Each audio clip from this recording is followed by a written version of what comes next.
Welcome back to intern training for INTERalliance. This is module 4, and today we're going to very quickly go over personal branding.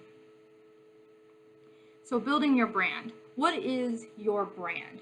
Your brand is something that represents you both in the workplace, online, in your personal relationships. Now, there's a possibility that you could have a slightly different brand depending on how you engage in those different groups. But you just need to be cognizant of any time they overlap. And we talked about this in LinkedIn training. Your online brand does impact your professional brand, so make sure that it's all consistent. Now, first and foremost, you do not want to be the person who dates your coworkers. I do not want you to be the person to date your coworkers. Now, in this scenario where everyone is working remotely, you're probably not going to have that opportunity, but in the future, any internship, professional environment, do not date your coworkers. It only ends badly. Just don't do it. Your communication. Your communication is everything that you put out to other people, right? So that's your emails, your presentations, your hallway conversations, if you talk with your hands, if you look at the ground, all of that it really impacts your personal brand. So be cognizant of that when you are communicating in any manner. And remember, nonverbal communication impacts that brand just as much as the written word or the spoken word. Just be very aware of that. Dress code. I have already addressed dress code in another training module, but something to remember, I know that some of our companies have incredibly relaxed dress codes. Just because you have the ability to wear t-shirts and jeans and tennis shoes does not necessarily mean that it's right for your personal brand and where you want to go. So consider if you are working in the office of the CIO, he's probably not coming or she's probably not coming to work every day in jeans and tennis shoes and t-shirt. So think about that and think about how you want to be represented. Now, showing up to a company that is jeans, tennis shoes, and t-shirts in a suit and tie will put you out of place. So typically the best rule of thumb is to do base plus 1. So just a little bit better than that bottom line. Working remotely versus working on site. I absolutely covered this in another training session, but just remember that you have to manage that brand slightly differently because you don't have the ability to build those face-to-face, person-to-person type communications. So you have to figure out how do you best represent yourself when you're only engaging with someone through a screen. And honestly, speaking up, being present, using your video are all things that are going to help. So there is a quick video that I wanted to show you. Again, you guys have noticed I don't like reinventing the wheel. So we're going to go over what is a personal brand. This is a super quick video, but I thought it hit all the points that I wanted to make. Personal branding is very important. Companies and businesses spend millions on ensuring that their branding is accurate to how they want to represent themselves.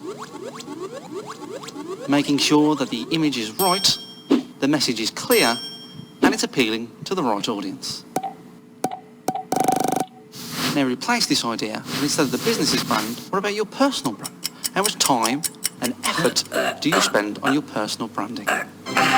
Do you even know what your personal branding is? You've got one even though you've never thought about it, and it might be doing you more harm than good. Personal branding allows you to look at yourself from different perspectives. From your perspective, you may think that you have everything you need to get into the job market. However, if you change that perspective, no one will even know you're there. It is important that the right people can see the right thing about you. Let's look at all the things that a business uses to improve their personal brand. Let's say we have a business that produces a product.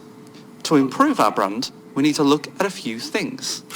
One of them being the product features. What is unique about this product that sells it apart from everything else? What is the appeal of our product? Next, we look at the target audience. Who will be buying this product and why? What age range and demographic? Now, what we have to do is emphasize on the product features that will appeal to the target audience. We could do this in a lot of ways. For example, by picking the right logo, by making press releases, and advertising campaigns. Once we've done this, we know the right product features is appealing to the right demographic. This then draws attraction to our product. We get lots of sales, and we live on a nice beach house somewhere. But let's go back. Let's take all of this and imagine that product is you. Now we have a look at your product features. What makes you unique? What specific skills, experiences and specialisms do you have? What are your personal qualities, your interests? All of these are features that make you unique and special. Your target audience will be people in your career area that potentially could employ you. It's also anyone that could help you get in contact with potential employers. Now, like every business, we need to link your product features to your target audience. What key features are you going to emphasize? What are your marketing outputs?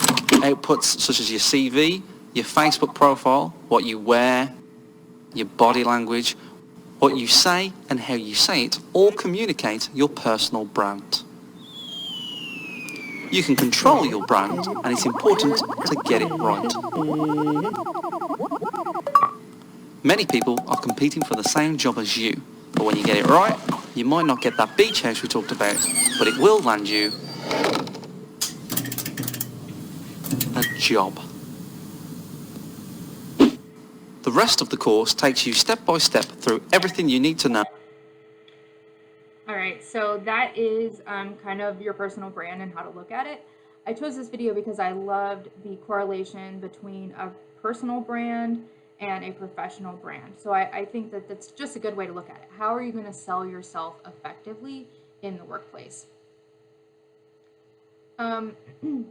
Elevator speeches. I'm sure that everyone on this video has heard of an elevator speech, but it is the couple of minutes, less than a minute actually, speech that you want to give to someone if you're stuck in an elevator. So say you've jumped into the elevator with Heather Ackles, CIO of Ackles Incorporated, and you have 1 minute to impress them.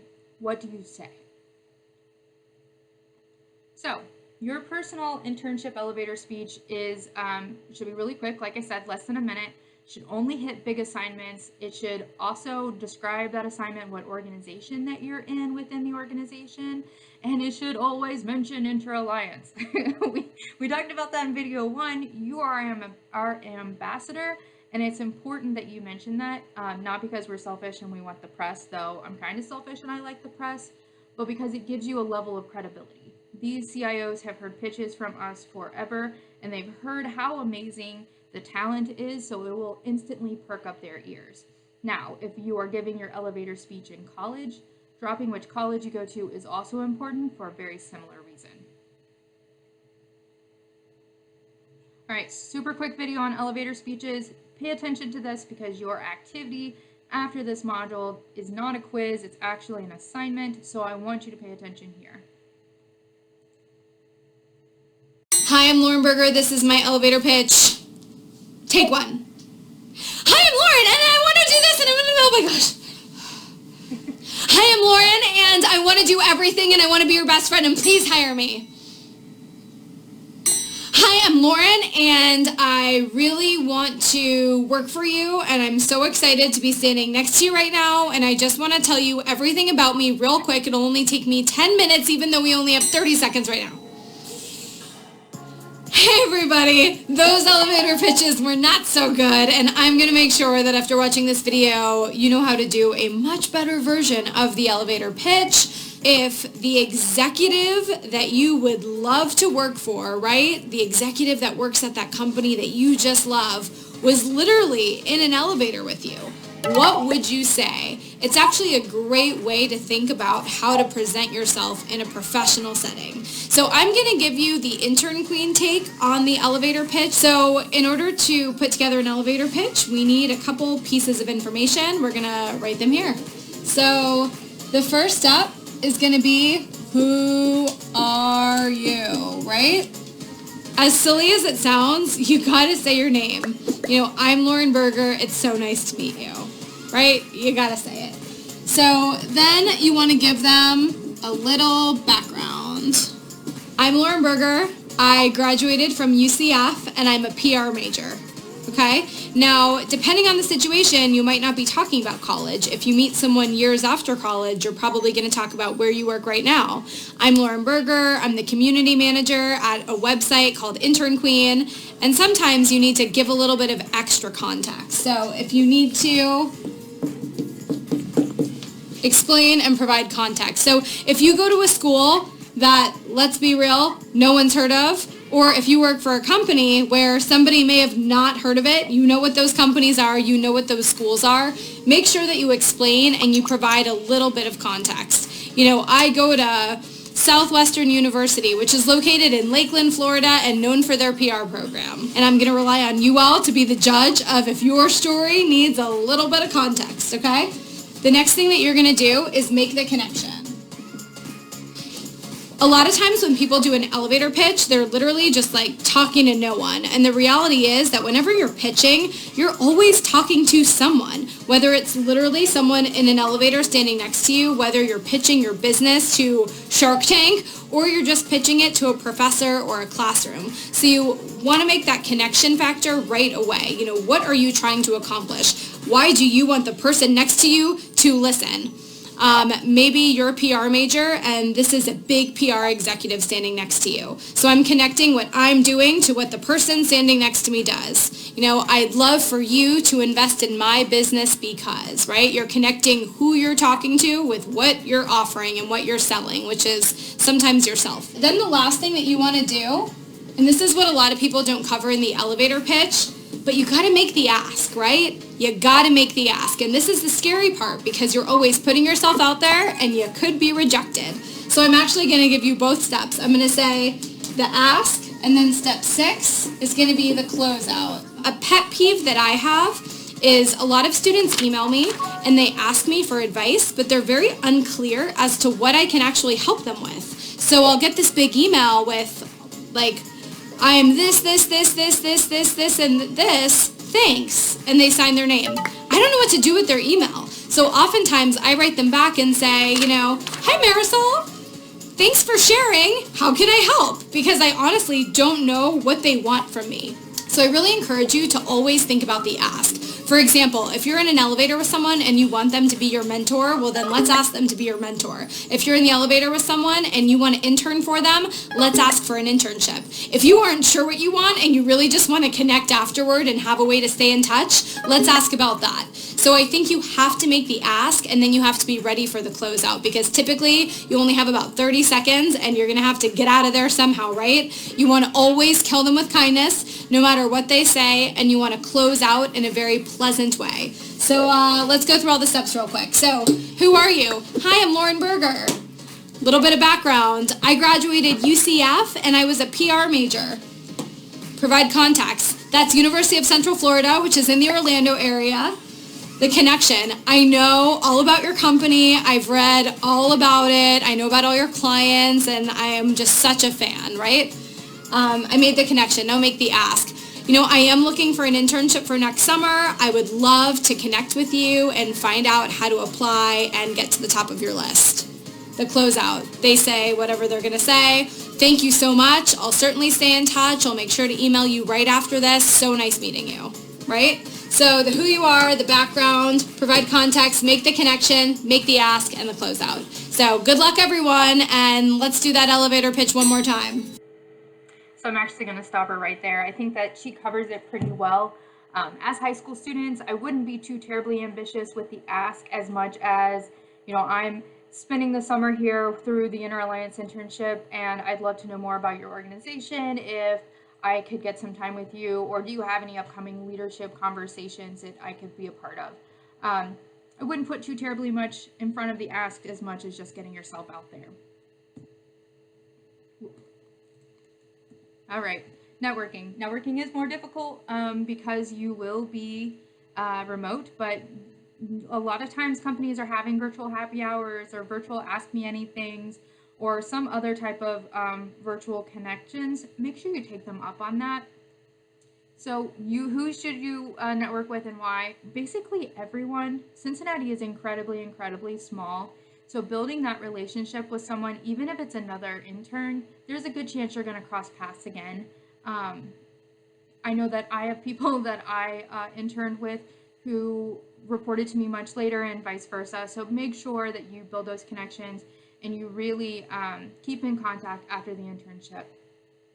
Set up meetings if you want to get to know people more. Connect with them on LinkedIn. Don't just, we talked about this in LinkedIn training, but don't just blast everyone with LinkedIn connections. Really try to make a connection so that way they say, oh, that's Heather. She's from blah, blah, blah. We work with this program here. Mentoring is a whole other type of conversation. I know she said, ask directly if you want them to be a mentor. I'm very opposed to that. And only because I think a mentor has to be something that is beneficial to both sides, and it has to be based on mutual respect and kind of appreciation for one another. If you have a mentor who just believes completely different, operates 1,000,000% different than you, and you guys just don't jive, that's not a mentorship. That's doomed for failure. I also don't believe in scheduled mentorships or people selecting you. But that's a whole other conversation. But find those people within the organization who are willing to invest in you and who are willing to answer your questions, and keep them in your pocket. Because even if you leave whatever company you're working with, you should still be able to reach out to them for advice and a career conversation, etc. So that is all for today's session. A little bit longer than I expected it to go. But for this training to count, just like it says here, you must give an elevator speech. So I want you to take 30 to 60 seconds, video yourself doing it, and then upload it to the link I actually will put in the description below. It will be private, so only myself and my small team will be able to see it, but have some fun with it. And try to prepare yourself for getting in that elevator with Rodney McMullen or Catherine Murray or wherever you're going to go. I hope you have a fantastic day and keep your eyes open for Module 5. I'm hoping to release that in the next day or so. Thanks, everybody.